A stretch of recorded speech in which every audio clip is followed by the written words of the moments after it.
자, 우리 직권까지 했고, 이제 수권 볼 건데.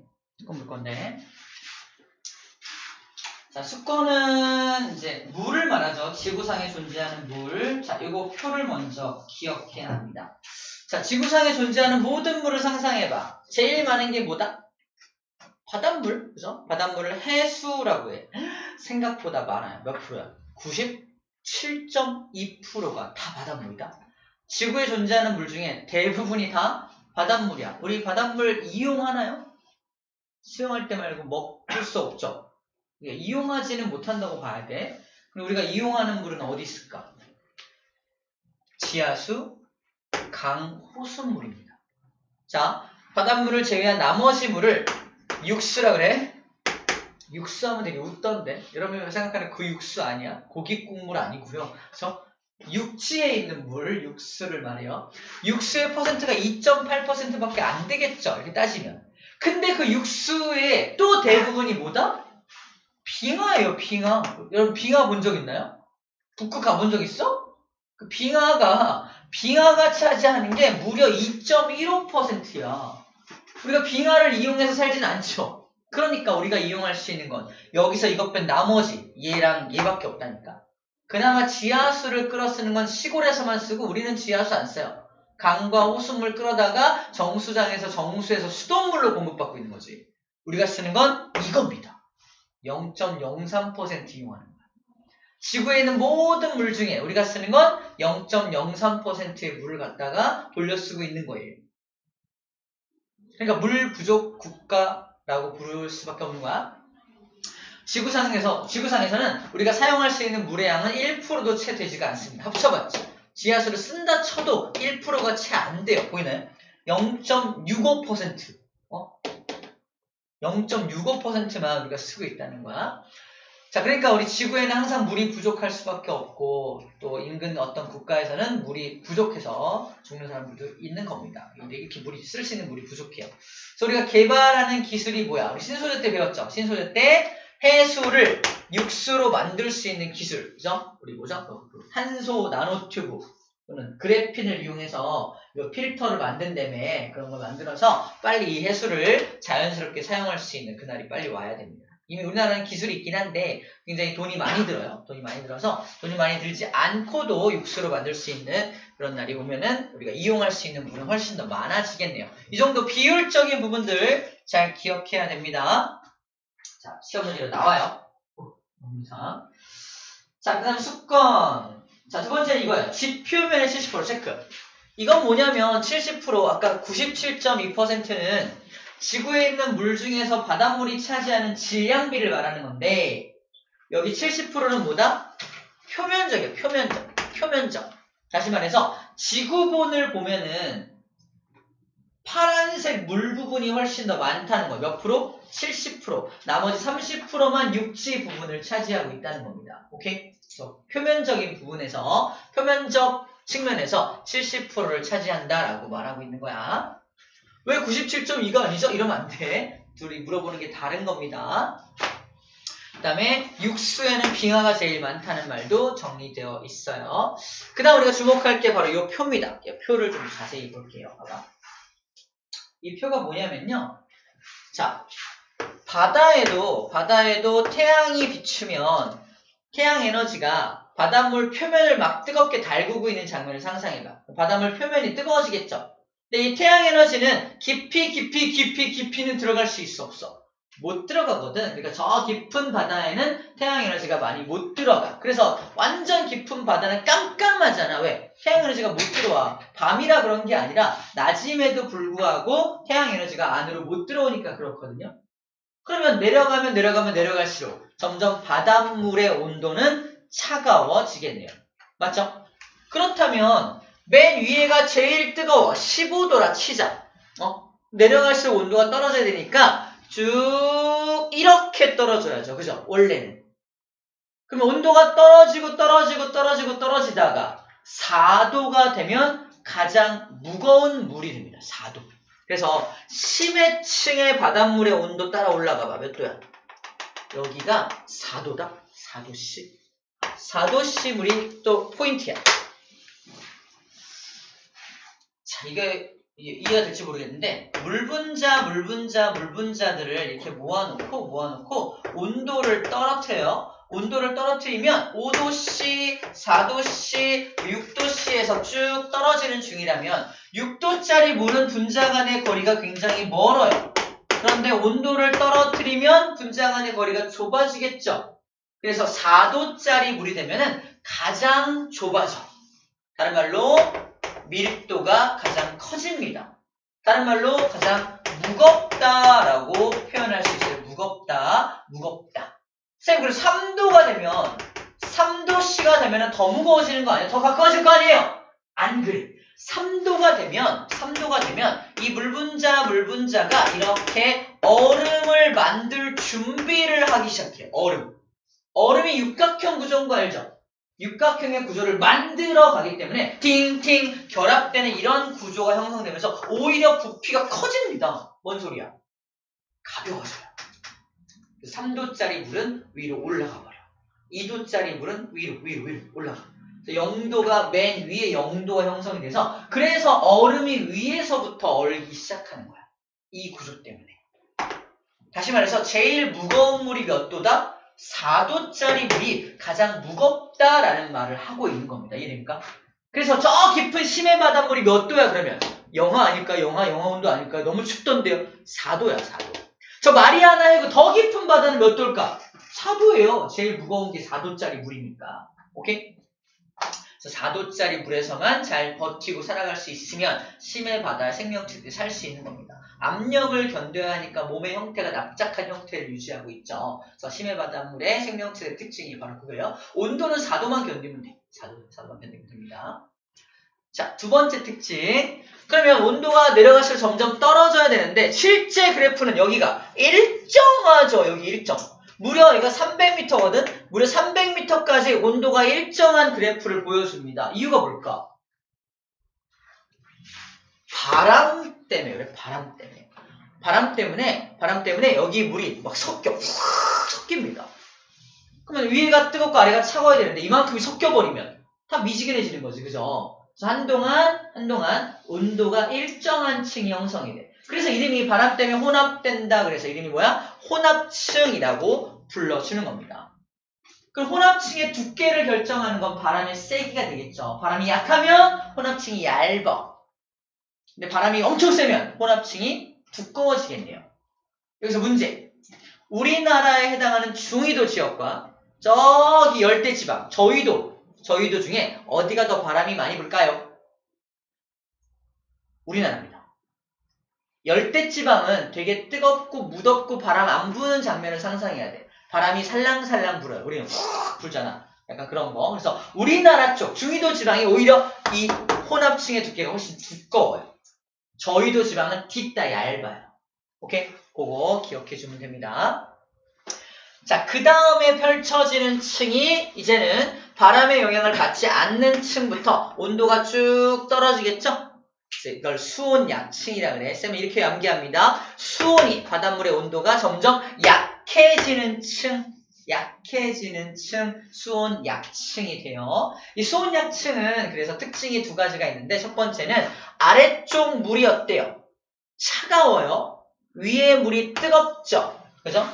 뜨거운 물이 밑으로 내려오나요? 안 내려와요. 차가운 물이 위로 올라가나요? 안 올라갑니다. 그래서 매우 안정적인 층이에요. 물의 대류가 전혀 없어. 기권과 비슷한 거야. 물의 대류가 전혀 없어. 굉장히 안정적으로 고정되어 있습니다.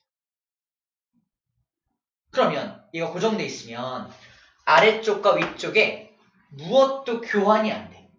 즉 혼합층과 심해층 간의 물질도 교환이 안 돼. 에너지도 교환이 안 된다. 그게 요 수온약층 때문에 벌어지는 일입니다. 그렇게 적혀있어요. 수온약층. 매우 안정한 층으로서 뒤에 저쪽 연직 운동이 일어나지 않아서 막 교환이 안 된다고 써있죠? 봐. 혼합층과 심해층 사이에 물질 및 에너지 교환이 일어나지 않는다. 바로 이런 과학적인 논리적인 특징 때문에 그렇습니다. 자, 두 번째는 뭐냐면 바로 현재는 여기가 15도부터 4도까지 떨어지겠죠. 15도부터 4도까지 떨어집니다.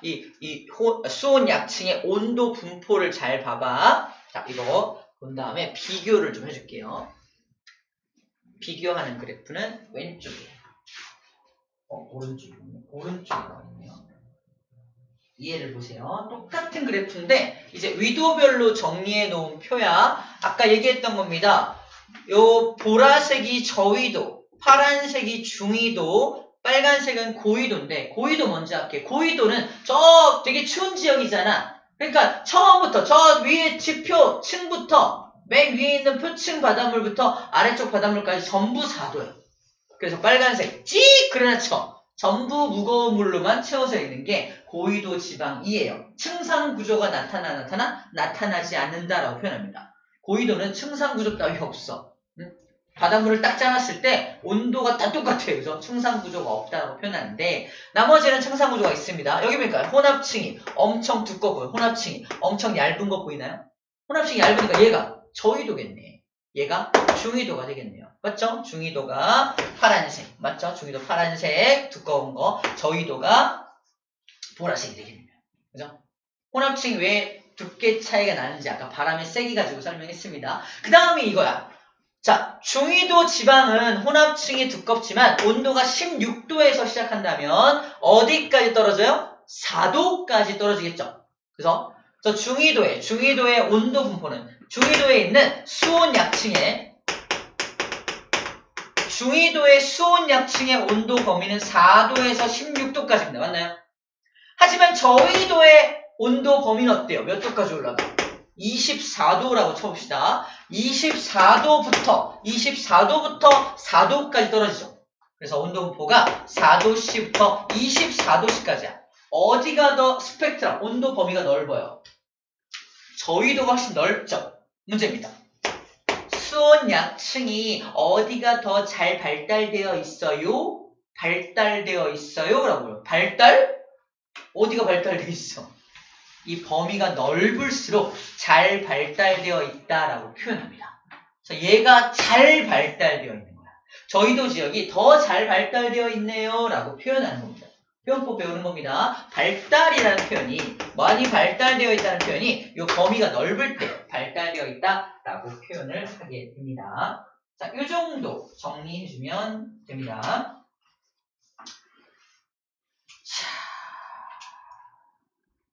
자, 그럼 수권은 어떤 역할을 하는지 정리를 해볼게요. 수권의 역할입니다. 첫 번째, 수권은 태양 에너지를 저장한다. 지구의 온도를 일정하게 유지한다. 자, 물이 비열이 굉장히 커요. 쉽게 온도가 안 변해요. 쌤 몸도 물이 70% 채워져 있잖아. 쌤을 이제 상상하지 마. 옷을 다 벗긴 다음에 중요한 건 입을 거야. 영하 40도가 되는 밖에다 던져. 쌤 바로 죽을까요? 한동안 견뎌요. 왜? 쌤 몸이 물로 되어 있기 때문에. 쉽게 온도가 안 변하거든. 한동안 견딥니다. 빨리 살려줘. 그럼 대신에. 그래서 이렇게 물이 온도 변화가 심하지 않아. 그런데 우리 지구의 70% 이상의 면적을 차지하는 게 물이라며. 그죠? 물이 그렇게 많다 보니까 지구의 온도가 쉽게 변하지 않는 거야. 빨리빨리 막 엄청 빨리 증가하거나 떨어지지 않는 게 바로 물 때문에. 물의 비열이 크기 때문입니다. 지구 온도를 일정하게 유지할 뿐더러 태양 에너지를 어느 정도 저장하고 있기 때문에 필요할 때 방출해서 또 온도를 유지해 주게 됩니다. 자, 두 번째, 해수의 순환을 통해서 지형을 변화시킨다. 아까 그 그림 기억나? 바닷물이 이렇게 올라가면서 육지 사이사이로 지나가잖아. 육지 사이사이로 지나가면서 지표를 변화시킬 수 있습니다. 그 얘기야. 지형을 변화시키고요. 흡수한 태양 에너지를 지구 전체에 고르게 분산한다. 적도에 있는 뜨거운 물이 이렇게 위로 올라가면서 온도를 맞춰주는 걸 상상하면 돼요. 아, 이런 역할을 수건이 해주고 있구나. 온도를 적당히 맞춰주는 기능을 수건이 해주고 있구나 라고 생각하면 됩니다. 이거는 뭐야? 생물이 살아가는데 서식지를 제공하고 물질을 공급한다. 바다에 사는 생명체들을 생각하면 되겠죠. 이런 역할들도 해주고 있군요. 라고 생각하면 되겠습니다. 오케이. 이게 수권의 역할입니다. 여기 올까요? 알겠습니다. 이제 생물권과 외권입니다. 생물권은 지구상에 살고 있는 생물들을 의미하죠. 생물들을 의미하고 있고요. 지구에만 있습니다. 이거 체크하세요. 외계인을 보고 싶겠지만 시험 문제에는 뭐라고 써야 돼? 지구에만 생명체가 있어요 라고 해야 돼요. 가능성이 있잖아! 이러면 안 돼. 아직은 지구에만 생명체가 있다고 배웠어요. 그죠? 이렇게 써줘야 됩니다. 알겠죠? 그죠? 물론 발견되겠죠. 곧 발견될 수 있겠죠. 하지만 아직 발견된 게 없기 때문에 그렇게 답을 써야 됩니다. 이렇게 물어봐요. 아주 순진하게 선생님들이. 온 세상을 통틀어서, 여기에만 생명체가 있어요. 어디게요? 그러면, 지구요, 지구. 써주면 됩니다. 지구. 써주면 돼요. 그렇습니다. 지구에만 생명체가 살고 있습니다. 자, 그래서 생물권은 그래서 지구에만 있다는 얘기예요. 생물권 자체가, 그 권 자체가 지구에만 있다는 얘기를 하고 있는 겁니다. 두 번째, 생물권이 가장 나중에 형성됐습니다. 무슨 소리야? 기권, 직권, 수권 다 생겨나고 나서 그 수권 안에서 생명체가 뽀짝뽀짝 만들어지기 시작해요. 가장 나중에 나중에 생물권이 가장 나중에 만들어진 거야. 외권은 당연히 외권은 먼저 있었고, 외권도 있었고, 직권도 있고, 다 있는 와중에 수권 안에서 나중에 생명체가 탄생한 거기 때문에 생물권이 가장 마지막에 형성된 겁니다. 자, 생물권은 토양의 성분을 변화시킬 수 있죠. 이건 미생물 생각하면 돼. 미생물도 생물이잖아. 땅 속에 살고 있는 미생물이라는 생물권은 분해자 역할을 해가지고 여러 가지 토양의 성분도 변화시킬 수 있어. 무슨 말이야? 생물권이 직권에게 영향을 끼칠 수 있어. 이런 말을 해주고 있는 겁니다. 지금. 오케이. 자, 뒤에서 좀 더 자세하게 살펴볼 거예요. 마지막 외권입니다. 자, 외권은 지구를 둘러싸고 있는 기권 밖의 우주 공간이라고 되어 있죠. 이것만 보면 또 틀리죠. 아까 얘기했어요. 어디까지가 한정이다? 태양계까지가 한정입니다. 우주 공간, 그러니까 모든 우주를 다 말하면 안 돼요. 그죠? 아니, 저 100만 킬로 안드로메다 은하가 우리 나한테 영향 끼치고 있냐고. 아름답잖아. 이러면 안 되고, 그죠? 그런 거 말고, 직접적인 중력이나 이런 영향을 끼치고 있냐고. 빛만 좀 주고 있는 거야. 이게 한 줄기 빛, 그죠? 그거 가지고 우리 관찰, 과학자들만 주지, 난 본 적도 없어. 그죠? 아무튼 우리에게 영향을 끼치지 못하기 때문에 지구계에는 넣으면 안 돼요. 자, 두 번째. 지구는 우주 공간과 끊임없이 빛을 에너지를 교환합니다. 물질은 이동하지 않습니다. 뭔 소리야? 우리 이거 우리 이름이야. 에너지와 물질 순환 써 있는데 태양 에너지가 지구에 들어오죠. 계속 들어오기만 하면은 지구는 뜨거워지겠죠. 그래서 지구도 지구 복사 에너지라는 형태로 다시 내보냅니다. 들어온 게 100이라면 나가는 것도 100이어야 지구 전체의 평균 온도가 항상 일정하게 유지되는 거야. 이때 우리 뭐라고 말한다? 에너지는 흐른다 라고 표현해. 흐른다. 하지만 물질은, 지구 안에 있는 물질은 어때요? 우주로 던지면 날아가나요? 중력이 다시 땡겨서 탕 땡겨내죠. 지구 중력 때문에 물질은 쉽게 우주로 나가지 못합니다. 그래서 그 안에 있는 물질들은 안에서 계속 재활용되고 사용되고 있는 거야. 이걸 다른 말로 뭐라고 한다? 순환된다 라고 표현합니다. 정리하면 지구계를 중심으로 에너지는 흐르지만 물질은 순환된다 라고 표현하는 거야. 그래서 물질 순환이라는 표현을 쓰고 있는 겁니다. 에너지는 흐르고요. 물질은 순환됩니다. 이게 그 얘기야. 에너지는 교환이 돼. 왔다 갔다 교환이 되지만 물질의 이동은 없다. 운석이 살짝 가끔 들어오긴 하지만 물질의 이동은 거의 없다고 봐야 한다. 그 얘기입니다. 자, 외권에서 오는 태양 에너지 굉장히 중요합니다. 지구 에너지의 99%를 차지하고 있는데 그것이 광합성에 이용되기도 하고요. 대기와 해수를 순환시켜서 이렇게 기상현상이 일어나기도 합니다. 자세하게 또 배울 겁니다. 외권이 또 우리에게 영향을 끼치는 부분이 많다. 얘기를 하는 거고요. 자, 그 다음에 자기장이 어디에 형성된다? 아까 외권에 형성된다 그랬죠? 그 외권에 형성된 자기장 덕분에 우주에서 날아오는 나쁜 물질을 다 차단해줍니다. 나쁜 물 차단해줘요. 첫 번째는 우주선을 차단해주고요. 태양풍을 차단해줍니다. 저기서 말하는 우주선이란 우주에서 날아오는 비행선이 아니야. 이 선이 무슨 선이야? 레이입니다. 레이. 자동차 아니야. 빛을 말해요. 빛. 우주에서 날아오는 아주 고에너지의 빛. 자외선 같은 걸 말하는 거야. 더 X선, 감마선 같은 엄청나게 많은 에너지를 가진 빛을 우주선이라 불러줍니다. 그것도 자기장의 일부 막아준다는 뜻이에요. 태양풍도 막아줍니다. 태양풍이란 태양이 뻥 폭발할 때 어마어마한 에너지를 가지고 원자를 분해시켜서 양성자와 전자를 분해한 다음에 막 보내주거든.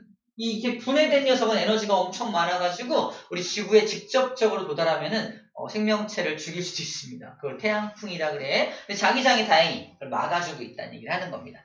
지구상의 생명체를 보호해주고 있는 거지. 자, 아까 외핵이 멈추면 자기장 사라지면 그들이 그냥 그대로 올 테니까 지구에 있는 생명체가 위험해지겠네요. 그걸 그린 영화 코어, 그죠? 자, 여기까지가 각권에 대한 설명입니다. 그래서 6번까지 끝났네요, 벌써. 와, 다 했네. 다 했어. 4번, 5번, 6번 다 했네요. 다 했어요. 자, 마지막으로 정리할 건 뭐냐면 바로 7번 상호작용입니다. 이거예요. 서로 모두 영향을 끼치고 있네요. 그죠? 하나도 빠짐없이. 이렇게 문제가 나올까요? 모두 영향을 끼치나요? 이렇게 문제가 나올까요? 안 나와요. 어떤 문제가 나오냐? 표의 형태로 제시가 됩니다. 다음 장면만. 이 표를 우리가 잘 이해해야 돼요. 예를 들어서 여러분 되게 낯선 용어가 나올 겁니다. 1번 태풍의 문제야. 태풍의 발생은 무슨 권이 무슨 권에게 영향을 끼치는 것일까요? 이 문제를 맞추려면 태풍이 어떻게 발생되는지를 배경 지식으로 알고 있어야 돼. 그래서 어려워지는 거야, 문제가. 봐봐. 태풍이 뭔지. 자, 봐봐. 태풍은 뭐냐면 적도 지역. 상상하세요. 적도. 뜨거운 바다. 뜨거운 바다에서 태양 에너지를 엄청 받아가지고 바닷물이 증발돼. 수증기를 잔뜩 포함한 이 증발된 물들이 막 올라가서 거기서 지구 자전에 의해서 회전합니다. 점점 커져. 그게 태풍이야. 그러면 태풍은 수증기가 가진 그 에너지가 태풍의 에너지원이야. 우리 고체보다 액체가 에너지가 많고 액체보다 기체가 에너지가 많은 거 알아요? 액체를 열을 가해야 기체가 되잖아. 에너지가 제일 많다니까. 그 엄청난 에너지를 포함하고 있는 게 태풍이야. 여기 태풍의 발생이라고 써있죠? 딱 발생하는 과정까지 무슨 권에서 무슨 권으로 태풍이 발생한 거야? 물이 증발한 거라며. 수권에서 기권으로 태풍을 발생시킨 겁니다. 표를 보는 방법이야. 첫 번째, 왼쪽이 근원, 오른쪽이 영향이죠. 이것들이 근원이 되어서 이런 이쪽에다 영향을 끼친다는 얘기야. 다시 말해서 얘는 수권이 근원이 되어서 기권에게 영향을 끼치는 거야 라고 읽어준다는 얘기죠. 이해됩니까? 수권에서 발생돼서 기권으로 간 게 태풍이니까 수권이 근원이 되고 기권에게 영향을 끼친 거네요. 이렇게 읽어준다는 얘기죠. 발생 근원들을 다 알고 있어야 풀 수 있는 것들 하나하나 소개할 겁니다. 나머지 읽으면 알 수 있는데 두 번째로는 바로 여기는 U자고. 어렵게 나오면 피오르의 형성. 피오르가 뭐지? U자국은 또 뭐지? 이러면 안 돼요, 이제. 자, U자국은 이렇게 만들어집니다. U자국은 우리 만년설이 쌓여있는 이 산을 상상해봐. 만년설이 쌓여있는 산이 있는데 거기는 만년설이 쌓여있는 것뿐만 아니라 계속 또 눈이 내릴 거 아니야. 위에 또 눈이 쌓이고 또 쌓이고 또 쌓이고 또 쌓입니다. 그죠? 쌓이가 이렇게 인기가 많은 거야. 쌓이고 쌓이니까. 그죠? 그래서 어쨌든 위에 눈이 또 쌓이면 아래쪽 눈은 꽉 무거우니까 계속 압력을 받겠죠. 그게 빙하가 되는 거야. 빙하가. 만년설에 쌓인 눈들이 계속 쌓이면 빙하가 된다니까? 그 빙하가 영원히 쌓일까? 엄청 무거워질 거 아니야? 언젠가는 가운데가 쫙 갈라지면서 양쪽으로 쏟아져 내리네요. 그죠? 중력 때문에. 그러면서 이 산을 깎으면서 쫙 내려올 거 아니야? 그때 V자 모양을 깎을까? 아니야, 빙하의 모양 그대로 깎을 거 아니야? 그래서 U자 모양으로 깎으면서 내려옵니다. 그게 U자 모양의 계곡, U자곡이야. 그럼 무슨 권이 무슨 권에게 영향을 끼친 거야? 빙하는 수권이죠. 수권이 직권을 깎은 거잖아. 수권이 직권에게 영향을 끼친 겁니다. 그래서 수권이 직권에게 영향을 끼친 칸에 써있구나라는 거예요. 그럼 피오르는 뭐냐? 그 U자국에 나중에 U자국에 이게 침강을 통해서 U자국에 바닷물이 찬 거야. 그럼 강물이 차오른 거야.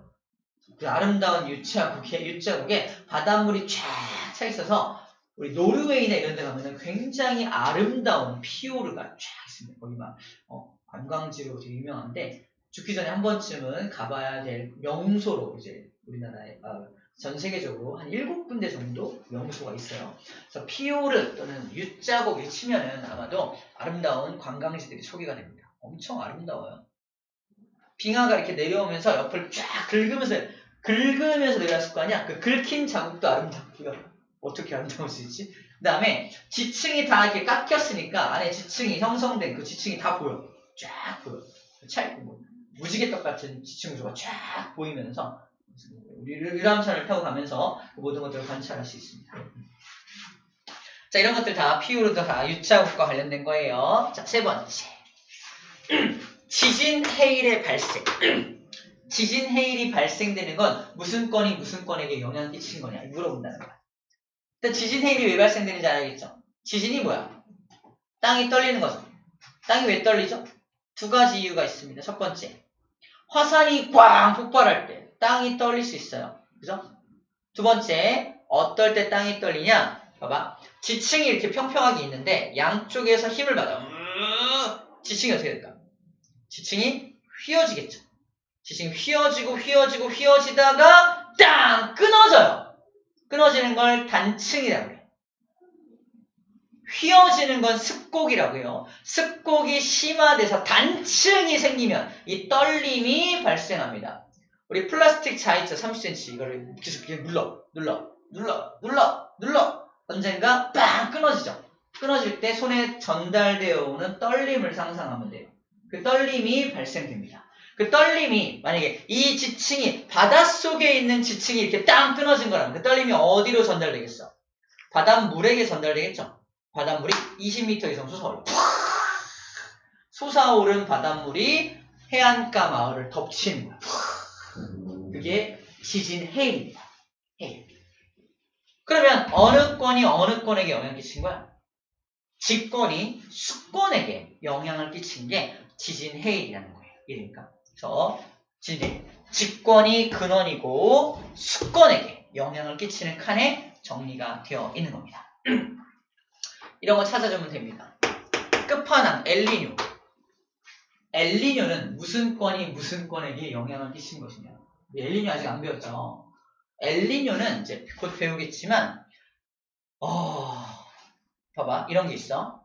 바람이 불어요. 바람이.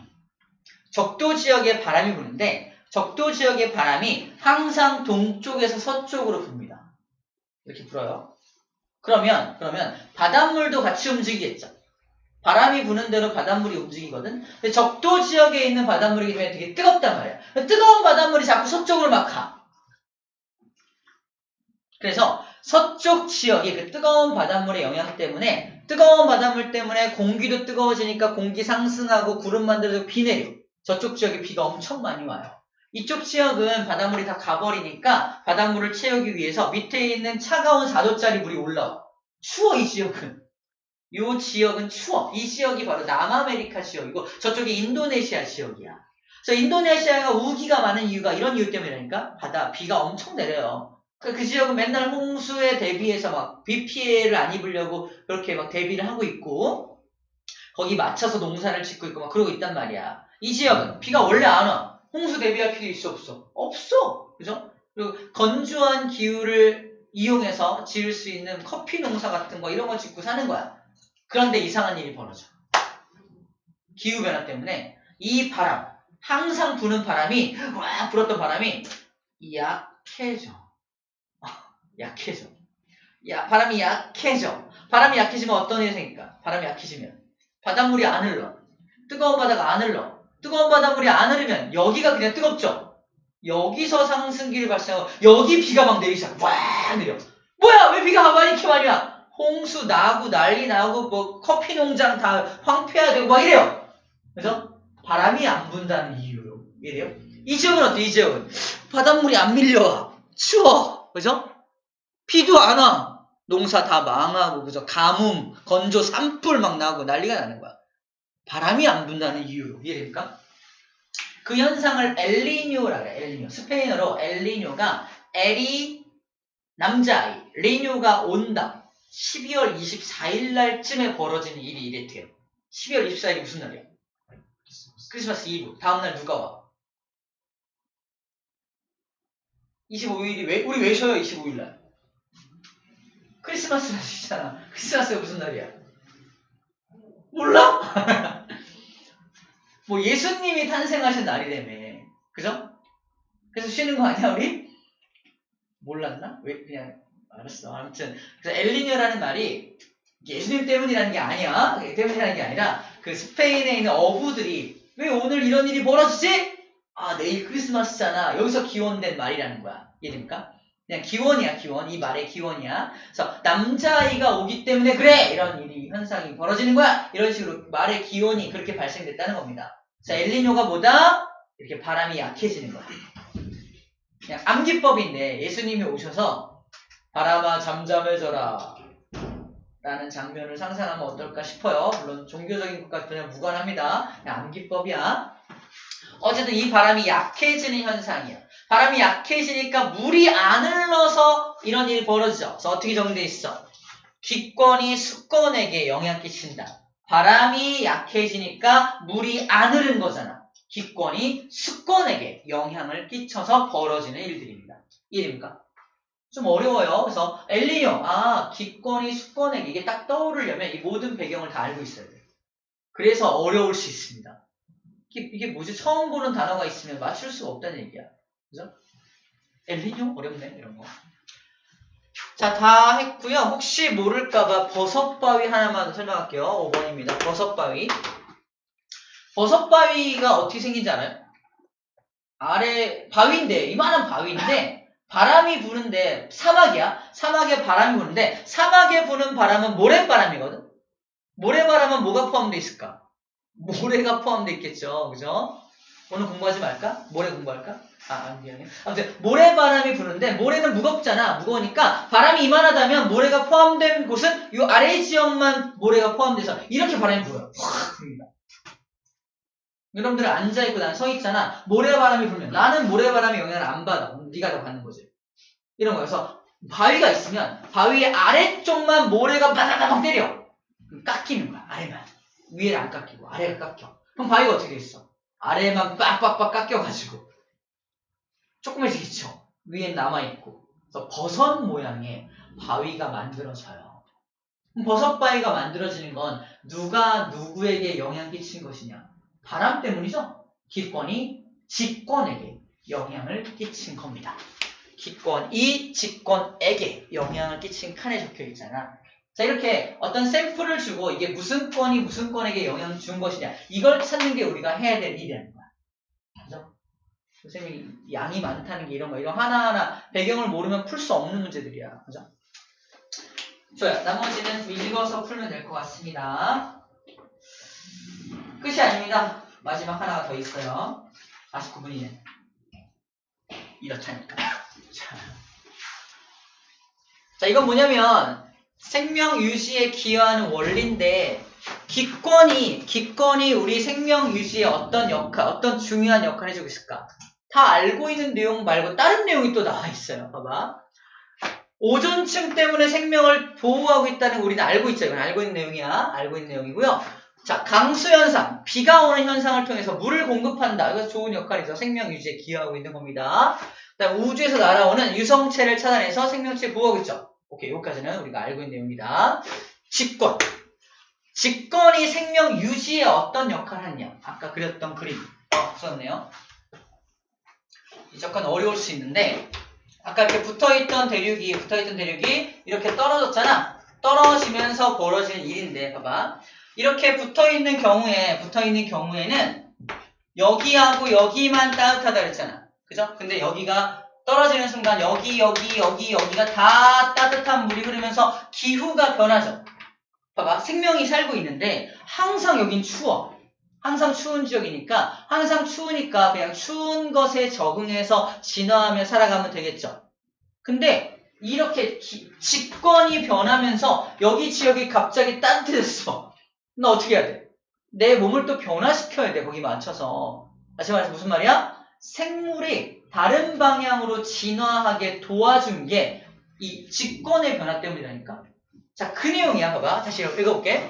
과거에 하나로 모여있던 커다란 대륙이 여러 대륙이 분리되어 해류가 복잡해지고, 보이나요? 해류가 복잡해지고, 이 뜻이야. 해류가 복잡해졌을 뿐더러 기후가 다양해졌죠. 포인트는 뭐야? 다양한 생물이 출현하게 한 게 직권 때문이래.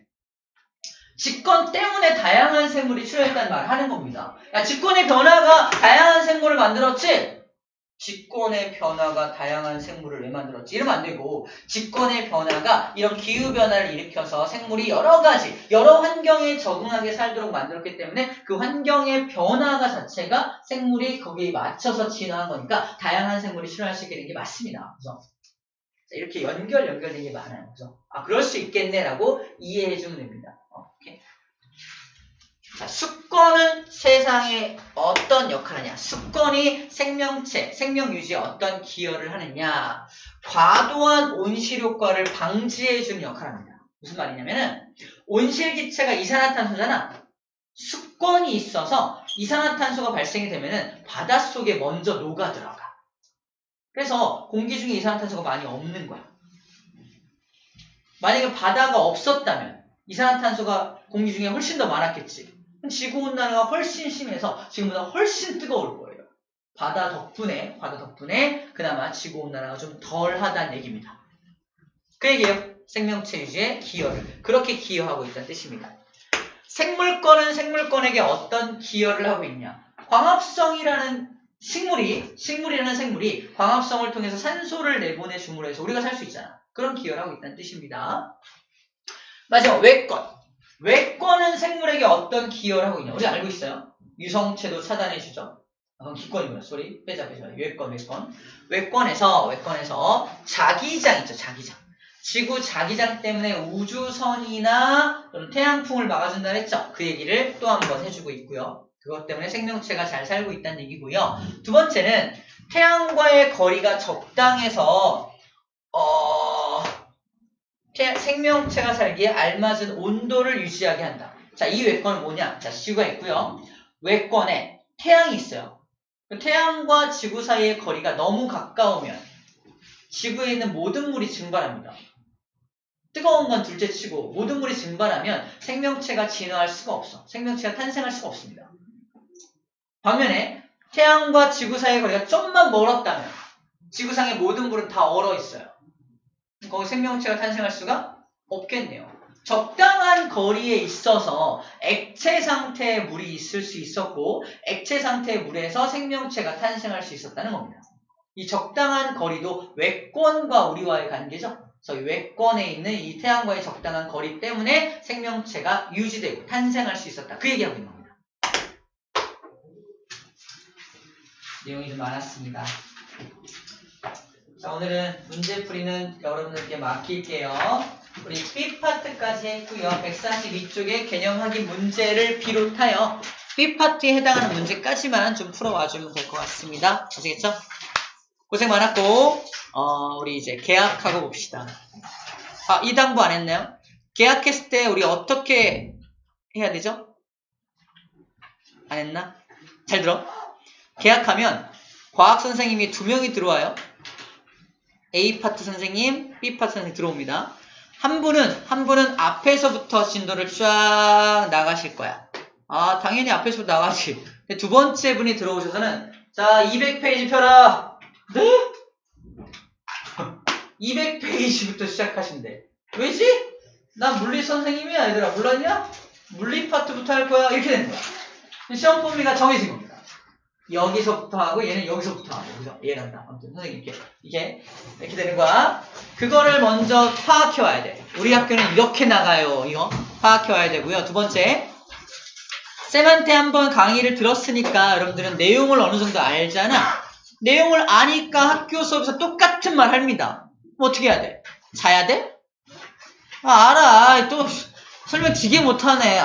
뭐야 저게. 이러면 안 된다고. 뭐 해야 돼? 알고 있는 내용이네. 저렇게 설명하시는구나. 선생님, 설명하자. 자, 여기 밑줄! 이렇게, 밑줄 막 긋고 있어. 뭐야? 시험 문제야. 그 말하고 있는 거야. 이해돼요? 선생님이 강조해. 되게 재미없게 수업하다가 갑자기 별표 칠해. 시험 문제라니까, 거기가. 시험 문제 누가 내? 내가 내? 학교쌤이 내잖아. 학교 선생님이 강조하는 부분이 시험 문제 하나야. 그걸 체크해야 돼. 근데 선행 수업을 안 한 아이들은 그걸 잘 발견을 못해. 왜? 다 새롭거든. 전부 새로워. 전부 새로우니까 다 중요한 것 같아. 하지만 우리는 알아. 저건 쉬운 거야. 쉬운 건데 별표 치라고 하시네? 아, 시험 문제 내시려고 하나 보다. 이렇게 이해할 수 있다는 겁니다. 어디가 중요하고 어디가 안 중요한지를 우리 이제 구별할 수 있다는 거야. 근데 안다고 수업 안 들으면 이거 알아? 몰라. 큰일 납니다. 우리가 선행 수업한 효과가 전혀 안 나타나. 그러면. 그래서 우리가 선행을 했기 때문에 그걸 이용해서 학교 수업에서 어디를 강조하시는지 또 다른 용도로 활용할 수도 있어요. 이거 아는 사람? 잘은 모르겠지만 이거인 것 같습니다. 왔어! 우와! 어떻게 알았어? 집에서 책을 많이 읽었어요. 과학에 흥미가 많아요. 이렇게 연습하고 가라고. 학원에서 배웠어요. 이렇게 안 돼! 안 돼! 학원에서 배웠어요. 아니야. 제가 과학책을 좋아해요. 이렇게 말을 하고. 여기 살아남는 법 알려주는 거야? 영상 찍히고 있네. 지금 안 되는데. 아무튼 그래요. 살아남는 법입니다. 아시겠죠? 제가 평소에 과학책을 많이 좋아해요. 과학동화 애청자예요. 이러면서 하면 돼요. 이렇게 하면 됩니다. 아시겠죠? 건투를 빕니다. 고생 많았습니다. 가자.